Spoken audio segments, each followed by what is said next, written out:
Hola, hola, ¿qué tal? Bienvenidos a la séptima entrega de Garage Rock. Esta vez venimos, como siempre, con mucho contenido, abarcando todo lo que tenga que ver con este género musical tan importante para la comunidad contracultural. A mi izquierda, como siempre, quiero presentar a mi gran amigo, exponente musical aquí de la comunidad de Traiquén, don Álvaro Sepúlveda, alias Cuca. ¿Cómo está, amigo? Yo estoy muy bien de estar acá de nuevo en esta séptima entrega, de dar muchos datitos, mucha información que sea relevante a la música rock.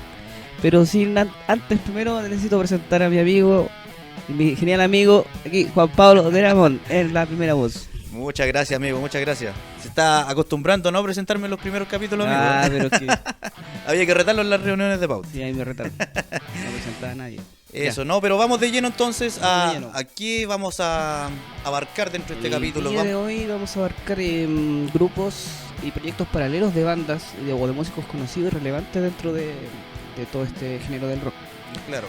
Lo que hay que abarcar. Para ser un poquito más específico, porque los proyectos paralelos siempre tienen más que ver con abarcar de repente otra esencia musical en base a lo que hace el músico, principalmente en la banda más connotada. Entonces ahí nosotros vamos a ir con información nueva que de repente la Claro. comunidad no maneja mucho. Eso también pasa porque de repente las carreras son muy largas, son extensas las giras y los músicos quieren buscar otro horizonte y buscan de repente otros estilos. A veces son dos integrantes de la banda, a veces puede ser uno solo. Claro. Y ahí como que de repente después retoma también su carrera principal de música. Sí, de repente es como una pausa necesaria para ir distendiendo un poquito la energía dentro de los mismos integrantes de la banda. Obviamente eso lo abarcamos en Hablemos de. En el bloque 2, Data Rock, tenemos dos discos. Vamos a hablar del músico Alex Turner de Arctic Monkeys, que tiene un proyecto paralelo, y de Eddie Vedder, que hizo la banda sonora oficial de una película muy connotada. No me acuerdo si ganó el Oscar o fue nominada, pero de que tuvo mucho alcance en su época, fue bastante comentada. En el bloque 3 vamos a hablar de una película bastante buena, Baby Driver. Tú creo que la viste hace poco, yo también la vi hace poco, y está muy arraigada con lo que estamos hablando de las dobles vidas, por así decirlo. Claro, viste un datito ahí ya. Exacto. Ahí Salimos. Salimos amigos, con Tuti. Salimos ya. Ya, más o menos abarcando el tema justamente como lo estamos hablando en el inicio. Los proyectos paralelos siempre tienen que ver con un tema de dar una distensión a los mismos músicos de las bandas, porque estamos hablando de que de repente hay mucha presión mediática, la gira extenuante, el estar siempre viéndote con los mismos integrantes, con el mismo staff, hace que de repente los mismos músicos también no puedan tener la total capacidad de abarcar sus horizontes musicales. Claro, yo creo que en ese sentido la música va fluyendo y hay veces que las giras son, como decía anteriormente, son como muy extenuantes, muy estresantes por los músicos. Y también las relaciones humanas, pues amigos, las relaciones humanas también se van Sí, rompiendo. Hay que regar la plantita todos los días. Claro, compadre. entonces a veces tantos tiempos juntos con las mismas personas, a veces le dice, oh, por favor, quiero hacer otra cosa mientras, y es como ¿cómo se llama? Es como un lapso. Eso Hacer un paréntesis dentro como de tu hacer un carrera. paréntesis dentro de una carrera bastante longeva. Yo lo que también podría mencionar es que hay veces que los proyectos paralelos surgen cuando hay integrantes que por a veces motivos fallecen o se van definitivamente de la banda principal. Entonces ahí cuando de repente uno o dos integrantes, como mencionabas tú, se embarcan a un proyecto paralelo en donde incluso no tiene mucho que ver con lo que estaban haciendo en la banda inicial. Yo creo que un ejemplo concreto de eso puede ser Nirvana, por ejemplo. El mismo hecho de la muerte de Kurt Cobain también como que conllevó a que, por ejemplo, integrantes de la banda, en este caso el baterista Dave Grohl, de la batería se pasó a la guitarra. Claro. Y la música de Foo Fighters es totalmente distinta a la de Nirvana. Entonces ahí también tienes como un caso de proyecto paralelo que en este caso es exitoso. Sí, pero en este caso no sería tan proyecto paralelo porque la otra banda también terminó, pues, entonces terminó. Sí.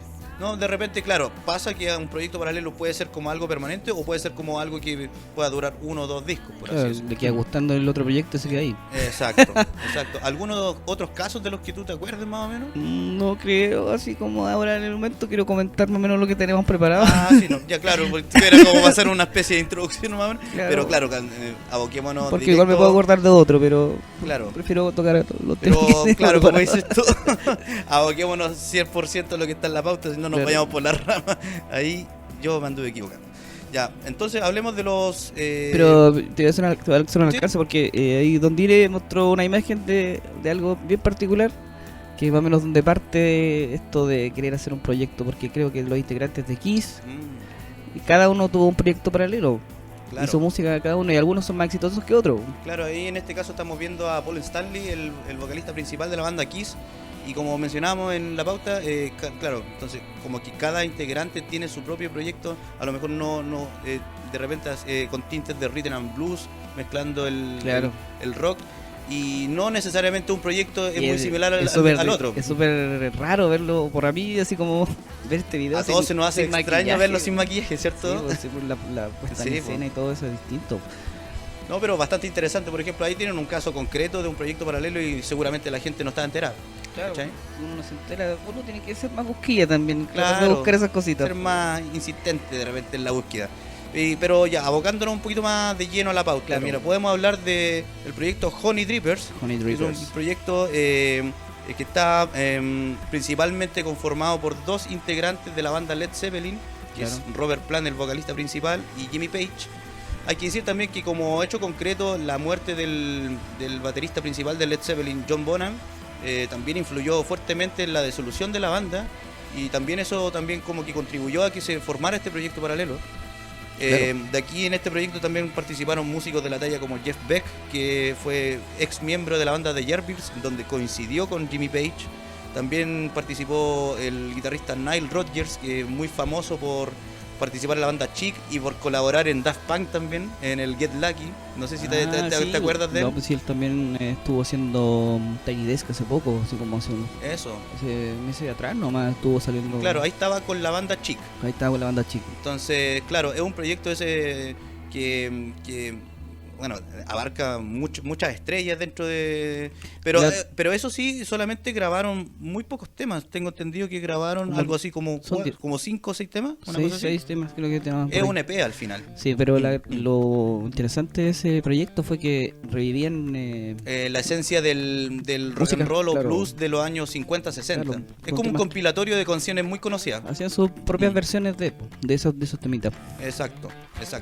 Y más o menos avanzando un poco, mira, nosotros aquí hablamos del tremendo... O sea, más que nada, hablamos más de las bases, un poco de dónde se veía este fenómeno que se iba repitiendo, porque quizá aquí se repetían muchos nombres bien conocidos, bien de estrella, bien músicos bien importantes, pero era su círculo, como formaban otra banda distinta a la que ellos mismos están formando, ¿cachai? O que terminaron de formar. Claro, y como hablábamos anteriormente, es salirse un poco de la línea de lo que estaban abarcando principalmente en su banda de origen, por así decirlo. Claro, de aquí por ejemplo podemos pasar a un personaje más de los 90s, de un guitarrista bien conocido que ahora participa, claro, ahora es miembro activo, pero tuvo 2 recesos. Miembro activo es John Frusciante. John Frusciante, guitarrista de la banda Red Hot Chili Peppers, miembro fundador, obviamente.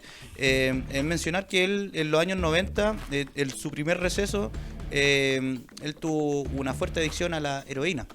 Entonces, sí, porque en realidad era así, pues siempre fue como bien adicto a la heroína desde su inicio en Red Hot Chili Peppers. Claro, entonces hay muchas veces el músico... a causa de sus adicciones, como que utiliza su propia música como de forma terapéutica. En este caso, por ejemplo, hay varios registros, no sé si están conformados como LP publicados, pero esas como grabaciones donde se escucha incluso como sonidos de copas, por así decirlo, claro, mientras está grabando. Sí, hay hartas canciones, pues tiene canciones como grabadas como bien caseras. Bien caseras, y otras que están como más trabajadas en los primeros discos. Y ahí se notaba que igual su fuerte adicción a la heroína y al alcohol. Claro, también otro datito rosa, en su reemplazo, cuando él tuvo su primer receso, fue el guitarrista Dave Navarro de Jane's Addiction, famoso ahora por la pelea que tuvo con Perry Farrell, el organizador de Lollapalooza, claro, que se pelearon en el escenario. Bueno, y después John Frusciante entró de lleno a la banda con el disco Californication en el año 99. Claro, eso ya fue su primera vuelta. Y después tuvo otro receso, no sé si eso fue ya por causa de droga o de repente como hostigamiento, porque la sobreexposición y la fama él no le llevaba muy bien también. Claro, él tenía un conflicto importante con eso de la fama, pero él también se codiaba mucho con músicos bien conocidos como Omar Rodríguez. A mí ahí justamente en pantalla estamos viendo a Omar Rodríguez López con Flea.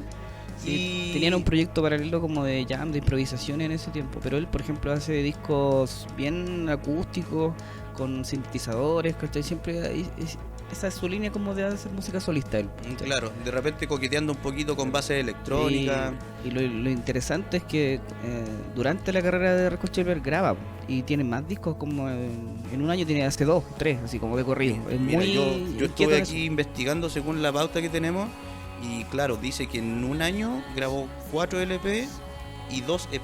O sea, imagínate, o sea... Californication es del 2000. No, el Californication es del 99 y el claro. By the Way es del 2003, una cosa así. Ahí tuvo otro receso. Sí, en 2004 hizo 3 discos Eso.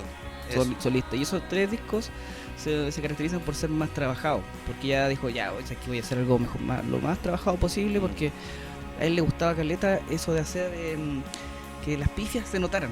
¿Cachai? Claro, que fuera como un poquito más casero, por así Sí, decirlo. esto ya empezó a trabajarlo más y al recurso como electrónico, como de acompañamiento, ya lo ocupa generalmente casi todo el disco, pero y tiene temas rockeros dentro también muy buenos también. Al final, entonces, lo que te denota en la particularidad de John Frusciante es que sus composiciones musicales vienen muy de la sinceridad, pues, porque no todo el mundo tiene la facilidad de hacer 4 o 5 Sí, discos demasiado. en un año, pues, Claro. es demasiado material, ¿cachai?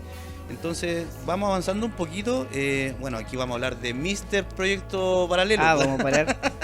Claro. El señor Mike Patton, vocalista principal de la banda Faith No More, que aquí podemos tomar a Faith No More como el grupo Columna Vertebral, que es como el más conocido, el más mainstream, pero él tiene muchos proyectos paralelos que son bastante conocidos. Algunos vinieron también a festivales como Lollapalooza. Por mencionar algunos, por ejemplo, vamos a hablar de Mr. Bangle. Mr. Bangle. Mr. Y Bangle. Mike Patton, conocido como el chileno, ya chileno. No, ya, y cuando viene a Chile se va a cortar el pelo al perso Bio Bio. Sí, es chileno. Claro, Mr. Bangle es como una banda que se formó en el colegio, o amigos de ellos en el Claro. colegio se formó mientras estaba con Faith No More. Claro, igual tienes que considerar que en varios de los proyectos paralelos de Mike Patton participan, o sea, como que se repiten los integrantes. Por ejemplo, él tengo entendido que en Mr. Bangle participó Dave Lombardo de Anthrax, el guitarrista Scott Ian también. No, eso es Fantomas. Ah, disculpa, ya, pero Dave Lombardo tengo entendido que sí en Mr. Bangle. O sea Fantomas. ya, me traspapelé, disculpen. Sí. Pero más o menos en cuanto a la línea, al estilo musical de Mr. Bangle, ahí podemos abarcar de que es una música bastante experimental, tiene como tintes Mucho. del jazz, del soul, mucho de los sonidos de atmósfera. Sí, yo creo que por ejemplo sus discos eran muy raros sí, de Eran digerir. difíciles de procesar, po. Pero el tercer disco yo creo que es el mejor logrado para mí, el que me gusta más, el California. El California, es Ese el de la disco. tapita blanca. Claro, ese disco tiene unos temas lentos igual, que igual se ve que se usa más el videoclip en esos temas. Claro. Y Pink Cigarette se llama, es un tema que es muy bueno, que es más lento, como de onda más blusera, por así Claro, y si vas pasando como de tema a tema, te vas dando cuenta de que coquetean con el Charleston, coquetean con la música gitana, Sí. con la música árabe. Es como muy fragmentada la música. por así Sí, o sea, era demasiado vanguardista de repente para los oídos mainstream de la época. Claro, y la banda que tú decís que Fantomas ya usa más el metal. El metal como una Claro. forma más visceral. O el hardcore también. De Claro. repente tiene como tinte muy de agresivo. Sí, tiene muchas bandas, mucho material Mike Patton. Difícil englobarlo casi todo, pero podemos hablar más que nada de los proyectos como más significativos de él, como por ejemplo Lovach, Lovach. que ya se sale de la línea del metal, Sí, de la experimentación, pero aquí experimenta con el trip hop. es como lo que hacía. ¿Cómo se llama la banda que me Aquí decías tú? reclutando DJs, ya como haciendo el acompañamiento, voces femeninas, y el trip hop como esta banda. ¿Cómo se llama? La mencionaste el otro día cuando te acordaste de Sí. Lucibel. Se me fue el nombre. Ay, a mí también se Massive Attack. Massive Attack, ¿cachai? Y bueno, también como jugando mucho con esos sonidos de la sensualidad, de repente esos tonos de voz como parecido a Barry White, ¿cachai? Sí, Como tiene que- mucho de eso, como que te da esa atmósfera siempre en su música. Bueno, y también podemos mencionar algunos, porque aquí yo no puedo abarcar tanto. Mira, está el proyecto Dead Cross, que también como que abarca mucho con los sonidos del post-hardcore y el punk también. En Peeping Tom, de repente abarcando con el pop electrónico.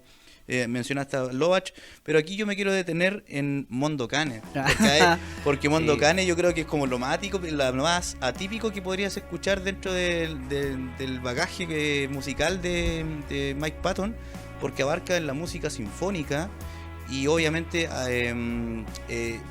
tomaba estos temas que eran muy populares en los años 50, 60 en Italia y hacerlo en formato sinfónico, que al final es como una propuesta súper innovadora para el que escuchaba todo el cancionero de Mike Patton en todas las bandas anteriores. Pero tú puedes más hablar de ese proyecto porque también no vino hace un par de años atrás, ¿no? Sí, de hecho, bueno, investigando, me di cuenta que hizo un concierto televisado en Chile, que fue en el Teatro Caupolicán, si no me equivoco, que el link está completo en YouTube.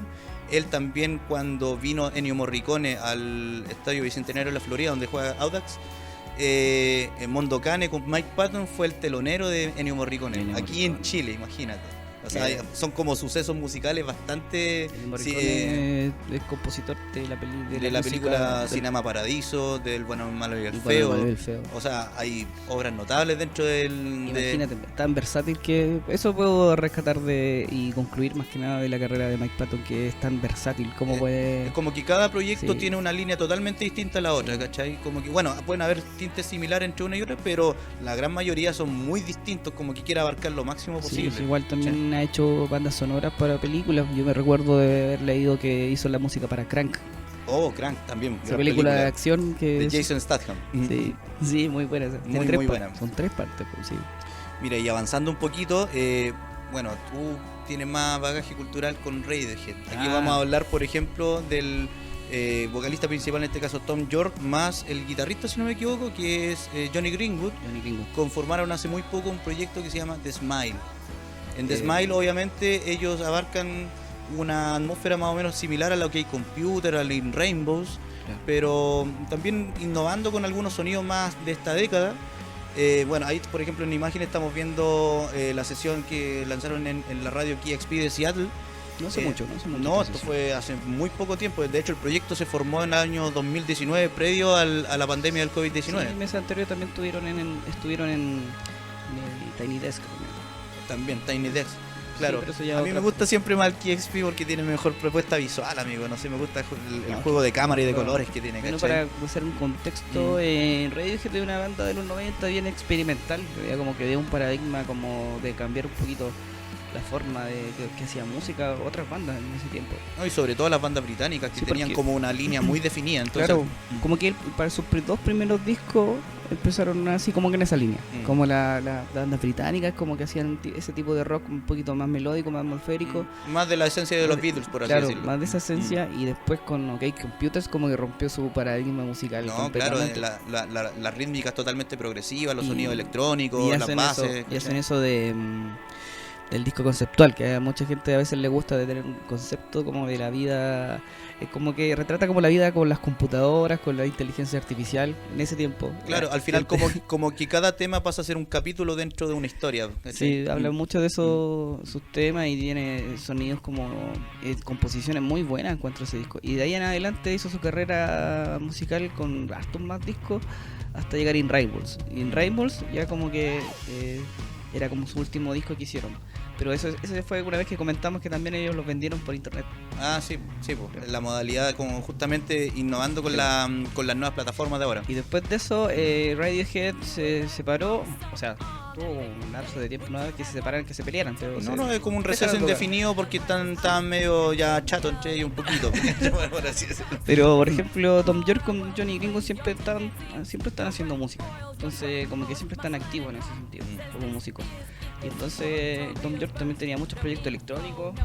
Sí, justamente aquí en The Smile, bueno, entre la música electrónica, también quedan con el Afrobeat, también, que son estos sonidos un poquito más de esencia cultural africana, como lo dice el nombre. Y un poquito años antes de la pandemia, ellos como que volvieron con un disco nuevo, Radiohead. Claro. Y después de ese disco nuevo salió esta bandita que se llama The Smile. Claro. Es un poco largo de explicar, pero... No, que claro, como que van entre banda y banda, pero siempre haciendo proyectos, o sea, siempre aparte, sacando material. Sanguchito Palta, el bajista de ¿cuánto se llama? No el Johnny Greenwood, el Colin. El Colin. Colin Greenwood, claro, pues dijo que se estaban volviendo a juntar Salió Radiohead. una cuña que se va a estar volviendo a ensayar. Él así se que vienen puede- cositas, Posible como- decir, claro. Creo que va a salir disco. Entonces también este proyecto mezcla también como la electrónica, tiene sonidos bien novedosos. Yo creo que se parece un poco a lo que es Tame Impala, por ejemplo. Eso, como que agarra esa línea, esa Es métrica, como que por así Tom York decirlo. igual es bien súper contemporáneo para seguir haciendo música, como que no se queda en los laureles. No, para nada. Otro dato súper importante, la banda es del año 2019, obviamente, seguramente ya tenían como algunas maquetas de estos temas, ¿cachai? Pero Sí. en el trabajo de producción musical demoraron un poquito y obviamente también está el receso de la pandemia, pero el debut de la banda fue en el festival Glastonbury, el año 2021. Ah, ok, sí. Entonces ahí ya más o menos tenemos como una lógica de que este receso por la pandemia no disminuyó el trabajo de creación musical, de composición musical de Tom York y de Johnny Greenwood en este caso. En este caso igual ahora en este bloque retratamos músicos inquietos en la música. Sí, Siempre cultura están inquieta haciendo, siempre, están amigo. creando y esa capacidad igual es difícil de obtener, ¿ah? Estar siempre estando activo y creando. Podríamos abarcar mucho más en este bloque, Claro. pero obviamente tenemos que ser más o menos concretos con nuestra pauta televisiva. Entonces vamos a una pequeña pausa y síganos con Garage Rock.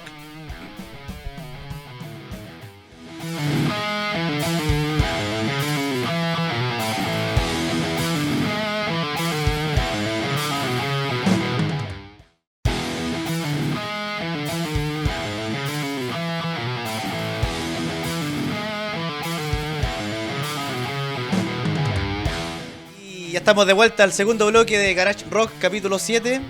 Ahora vamos de lleno con la Data Rock, amigo. La data rock. ¿Qué eso nos viene la data rock? En la Data Rock nosotros estamos haciendo la conexión aquí con justamente lo que estábamos mencionando en el meollo del capítulo, que son los proyectos paralelos. Vamos a partir hablando del amigo principal voz de la banda Pearl Jam, Eddie Vedder. Claro. Eddie Vedder fue parte de la banda sonora oficial de la película Into the Wild, Into the Wild, del año claro. 2007, dirigida por Sean Penn.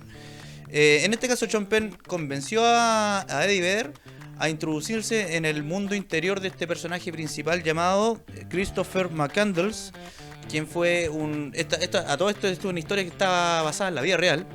Entonces es una persona que una vez salió de la educación secundaria, tomó todos sus ahorros y emprendió un viaje a Alaska para vivir prácticamente inserto en la naturaleza. Se deshizo de todo, quiso Sí. desconectarse completamente. Exacto, vivir prácticamente sin lujo, sin exceso, solamente conectado con la Pachamama, como diríamos por aquí, por esta zona. ¿Tú te acuerdas de esa película, amigo? ¿La viste, no? Sí, la vi, como no verle esa película, Sí. genial película.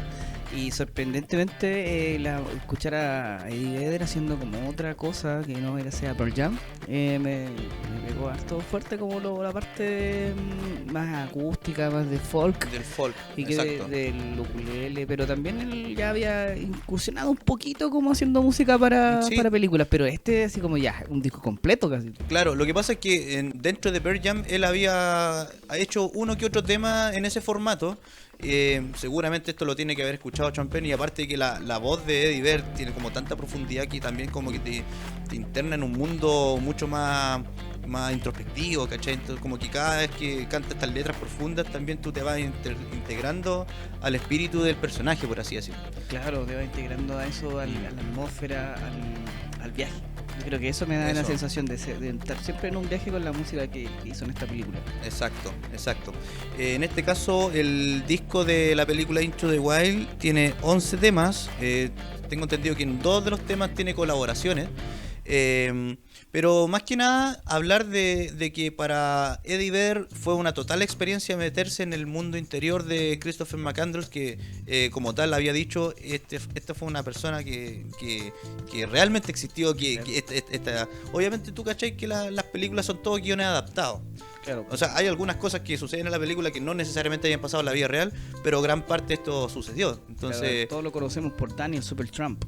Alexander Alexander, Supertramp, lo que Claro, claro, porque al final el personaje para tratar de ocultar su identidad se cambió el nombre a mitad de camino, por así decirlo. Alexander, Exacto. claro. Pero a mí lo que me encanta, como dices tú, el uso del ukelele, el uso de instrumentos que son un poquito más atípicos dentro del género rock, pero también te van denotando como, mira, por ejemplo, toda la paleta de colores, el diseño de producción de la película está inserto también dentro de la creación musical de Eddie Vedder. Como que te retrata mejor el contexto de la película, por así decirlo. Claro, yo creo que Eddie Vedder hizo un trabajo tan importante en esta película que igual lo llevó a ya tener como su faceta de girar tocando estas canciones. Entonces, claro, lo integró a su cancionero sí, principal, por así decirlo. por eso es tan importante y por eso ya se hizo ya su proyecto paralelo en este sentido. Claro, ahí por ejemplo estamos hablando de Eddie Vedder, voz principal de Pearl Jam, pero ahora vamos a hablar de otra voz principal en otra gran banda de los años 2000, que sería el señor Alex Turner, de Arctic Monkeys. ¿Qué puedes decirme tú que eres gran conocedor de esta banda? Puta, a mí me encanta Arctic Monkeys, sobre todo los primeros 4 o 5 discos que tenían como una esencia un poquito más punk, por así decirlo. ¿Qué edad tenían esos? No, es que eran cabros chicos, pues tenían unos 17 años cuando sacaron el primer disco. Por eso era más explosivo también. Sí, pues, no, sí, obviamente todo tiene que ver con la energía de la juventud, amigos. Pero en este caso, por ejemplo, estamos hablando de la banda Last Show's Puppets. Este es un proyecto que creó juntamente con el músico Miles Kane, que él había colaborado con Arctic Monkeys, tengo entendido, justamente en el tema 505 del segundo disco, el último tema del segundo disco. Creo que se conocieron en un concierto que se teloneaba. Lo que pasa es que, claro, él es integrante de la banda The Little Flames, que fue telonero de Arctic Monkeys en una gira. Entonces ahí se conocieron, hicieron música juntos, en donde participaron del primer disco de Last Show Puppet, del que no estamos hablando todo esto, porque ese disco fue parte de la banda sonora de una película muy famosa en Inglaterra que se llama Submarine. Claro, otra gran película también. Otra gran película. Pero bueno, en este caso nosotros nos estamos yendo de lleno al disco... se me fue el nombre. Everything You Come to Expect, del año 2016. Más que nada quisimos recomendar este disco, igual que es un muy buen disco. Y por la anécdota del proyecto paralelo que tenían, porque Arctic Monkeys estaba activamente. Sí, actualmente activo. Estaba activo y después generar otra banda que yo creo que se parece más a lo que es actualmente Arctic Monkeys, así como en cuanto a estilos musicales. ¿Sí? Tiene como muy uso usa mucho los violines, claro. Es muy atmosférico en ese sentido, claro. Como lo que he escuchado últimamente de Arctic. Sí, porque por ejemplo Arctic Monkeys, como te mencionaba, los primeros 2 discos como que incursionó mucho en el rock alternativo, pero más fuerte, más de los sonidos del punk. Después en el tercer disco, el Humbug, como que se fueron más a la onda desértica, por así decirlo, porque ahí grabaron en el estudio de Josh Homme, si no me equivoco. Ahí también participó Alan Johannes, el que es medio chileno gringo. Ah, sí, pues vino también para el reggae. Exacto. Y bueno, en este caso con Last Show Puppet ya como que se fue a otra faceta un poquito más melódica, por así decirlo. No tomando, o sea, no alejándose mucho de Arctic Monkeys, pero claro, haciendo con sonidos nuevos, como mencionabas tú. Es algo como que te había mencionado una vez, que el vocalista de Arctic quería incursionar un poquito a ver qué potencial le quería dar a su voz. Porque en ese tiempo tan frenético de sus primeros discos no le da tanto potencial a cómo cantar. Entonces como en este disco se nota que canta más, colabora mucho más en este sentido en las composiciones. Claro, porque por ejemplo antes era como más visceral, más explosivo. Ahora ya hay como más interpretación vocal, por así decirlo. De hecho, yo me doy cuenta de cuando veo los últimos conciertos de Arctic Monkeys, los temas suenan totalmente distintos a los primeros discos. Sí, eso ya más encima en este proyecto también está abarcando otro tipo de sonidos también. Eso es como que para el crecimiento y la madurez del músico es súper importante. Y sobre todo ahora que, por ejemplo, cantan juntos, se colaboran siempre y hay hartos videos también que 505 de Arctic lo cantan juntos, lo invitan a cantar. Ah, claro. Y varios temas más, entonces siempre están en constante colaboración, varios proyectos paralelos. Claro. No, entonces en este caso, por ejemplo, con Last Show Puppet, yo creo que lo más probable es que volvamos a ver un disco pronto, porque siempre está activo. Y aparte que está dentro de un formato trilogía, porque tú cachai que de repente la idea de un disco no muere en ese disco, de repente hay discos que están conectados, por así decirlo. Sí, yo creo que sí, se van conectando las ideas musicales y yo creo por eso te decía el detalle de que el último disco de Arctic Monkeys se me hacía muy similar a esto. A lo que estamos escuchando. El disco de Cars, si no me equivoco, que es con el que Cars. vinieron la última vez aquí a Chile. Con ese, sí. Ya. Igual es rico ese disco. ¿Y qué podemos concluir de estos 2 discos?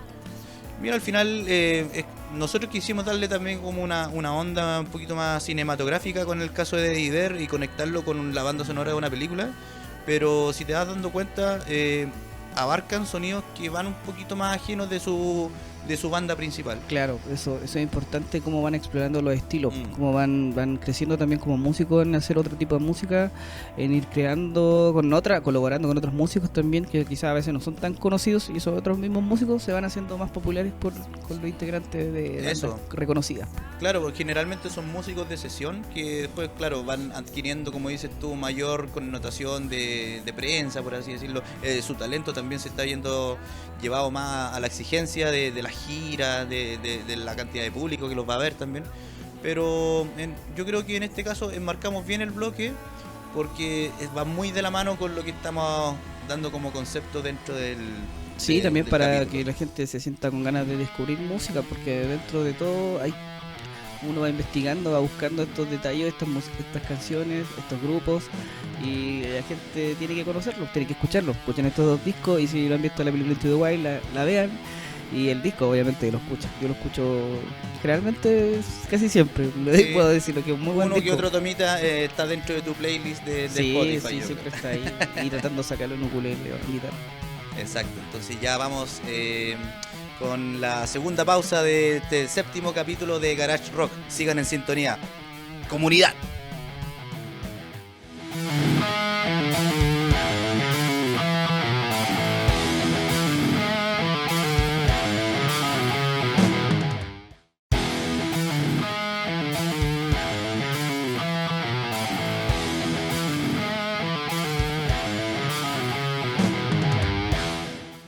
Y ya estamos de vuelta al tercer y último bloque de la séptima entrega de tu programa favorito, Garage Rock.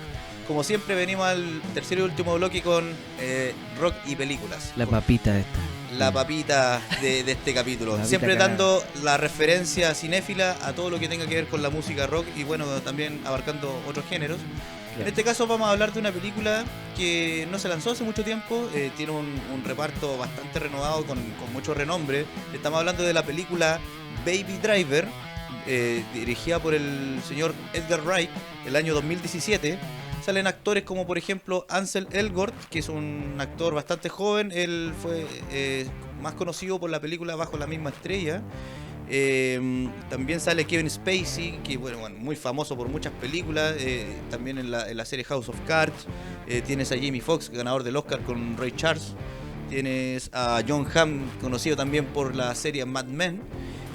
También puedes hablar de John Bertal, que bueno, él se hizo muy conocido con la serie Walking Dead y también por El Lobo de Wall Street. Ahí realmente también tiene otros papeles mucho más connotados.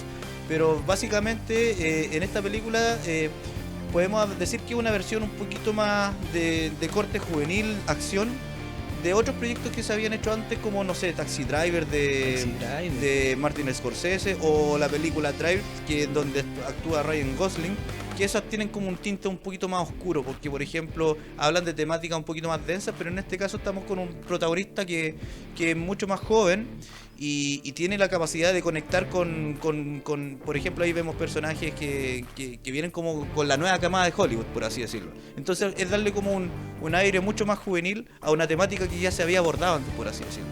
Tú que viste la película hace poquito, ¿qué me puedes más o menos argumentar acerca del argumento? Pero yo creo que igual tiene algo más novedoso en cuanto a cómo se hizo la película. Ya. Yo creo que la película tiene lo que conecta la película es la vida del personaje, pero también es el montaje. Tiene un montaje musical y que va muy de la mano con las imágenes o con lo que está pasando en ese momento, y usando la música que le gusta al personaje, en este caso. Claro. Pero el personaje tiene un déficit, tiene una enfermedad que se llama tinnitus, que por producto de un trastorno, o sea, de un trastorno, de Bueno, una en este situación caso fue una situación traumática, compleja, que fue un traumática, accidente claro. donde justamente perdió a sus padres. Entonces él tiene la necesidad de siempre andar con los audífonos y con música, porque si no su vida como cambia. Claro, y está siempre presente con ese zumbido, con una especie de alteración en el oído medio, entonces pierde su equilibrio, su manera de Es más desenvolverse torpe, en el sin mundo. los audífonos es más torpe que cuando se concentra con la Claro, música. Y eso lo claro. hace que tenga esa doble faceta en su vida. Claro, y conectando con lo que habías dicho tú anteriormente, la gran diferencia de las películas que yo había mencionado anteriormente es que aquí el diseño sonoro está deliberadamente como valga la redundancia, diseñado Claro. para que la música sea parte importante de la diégesis, o sea, de lo que está sucediendo realmente en la Los película. colores, la música, Claro. todo asociado a eso. Como que de repente la mezcla musical va de repente con el sonido ambiente, con sonidos de, no sé, derrapes del vehículo, choques, explosiones, por así Hay decirlo. secuencias súper importantes dentro Claro. de la película, pero ahí, por ejemplo, tiene él o sea, no quiero contar algo. Vive con alguien que es sordomudo, entonces él le habla con los audífonos puestos con formas de señas, así es Claro. como, es como bien interesante eso porque también está muy metódicamente como sincronizado todo. Claro, claro. Y bueno, en este caso también, bueno, si podemos mencionar algunos de los artistas que, o sea, parte de la banda sonora de la película, Claro, pues a eso salen, vamos. no sé, artistas o músicos como, no sé, Phil Collins, por ejemplo, sale la canción Easy, que es la versión de Commodores, donde estaba Lionel Richie. Hay otra también, eh, otra versión, pero es claro, acústica. Es súper Ok. importante mencionar de que son canciones creadas por otros músicos, pero interpretadas por nuevos cantantes, por así decirlo. Por otros cantantes. Por ejemplo, ahí podemos ver en las imágenes del tráiler, esto es tráiler, ¿cierto? Este es el tráiler de la película, En el exacto. trailer de la película hay una parte que tiene como muchos registros musicales. El protagonista le gusta grabar. Claro, así Graba un momento. como tomar grabaciones del sonido Claro. ambiente y crear beat así como... Claro, crea un beat de aparte de todo lo que va escuchando, Claro. lo que le va pasando en el día. Habían conversaciones de sus mismos compañeros de banda, por así decirlo, Sí, del pues. crimen.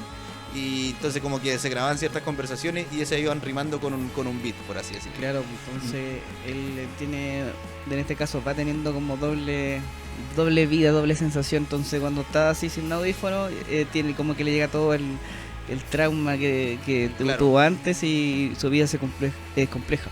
Claro, Pero llega un minuto que, como mucha película romántica de juvenil, se enamora y le empieza a cambiar su vida. es que tiene que venir el enganche ahí porque al final eso es lo que vende, pues, amigo. Es como la comedia romántica con acción, por así decirlo. Pero es una película que tiene como de todos esos géneros. Romántico, es más De juvenil, claro, es de crimen, entonces la hace súper divertida. Mira, por ejemplo, ahí en el tráiler aparece que hay un cameo de Flea. De Flea, De claro. Flea de Red Hot Chili Peppers, Sí, por así decirlo. y esa máscara, ¿de qué Sí, po. ¿cómo, Eso es de... ¿cómo es que se llamaba ese personaje? Ay, Es de sí. una película muy conocida. Sí, se me fue. Es que Hostia. hay una película conocida que usan máscaras de puros presidentes de Sí. Estados Unidos. Esa se me fue la película. Ya, pero para que no nos vayamos un poquito por la rama. Yo creo que también es súper importante mencionar de que el diseño de producción está súper pensado para que, por ejemplo, cuando él se saca los audífonos, como que su vida se va a negro, por así decirlo. Cambia Claro. la paleta de colores de la película, como que él siente que al final se siente como muteado, apagado, por así te, decirlo. te da esa sensación de que no, De que la música siempre tiene que estar presente en su vida, por así no, decirlo. pero por ejemplo te da esa sensación de cuando uno va caminando en la calle y tú te pasas ahí el rollo de que es tu banda sonora de tu Claro. día, unas cosas así. Claro. Te da una sensación similar cuando uno ve ciertas escenas y ciertas imágenes aquí en la película. Esta situación se parece a tal tema, así que Sí, o vais caminando por la calle con un pulso Sí, po.